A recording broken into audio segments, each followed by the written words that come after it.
Think of your form score like a car's check engine light. It tells you there's a problem, but it won't tell you how to fix it. We love single numbers.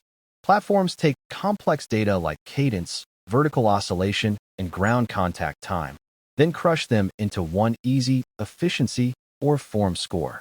This simplicity is great for a quick glance, but it comes with a major blind spot known as opacity. If your score drops from 90 to 80, the number doesn't tell you why. Did you start slouching? Did your stride get choppy? You just know it got worse. These composite scores are actually most useful for long-term monitoring rather than immediate feedback. They act as an early warning system. If you see a steady decline in your efficiency score over 4 weeks, it often indicates cumulative fatigue or an impending injury before you feel the pain. However, for in-run adjustments, composite metrics are mathematically flawed because they weigh different errors differently. For example, running into a headwind might ruin your score because your stride shortens, even though you are running perfectly efficiently for the conditions. So, use the score as a trigger, not the answer. If the score drops, that's your cue to open the hood and check the raw numbers to find the real fix.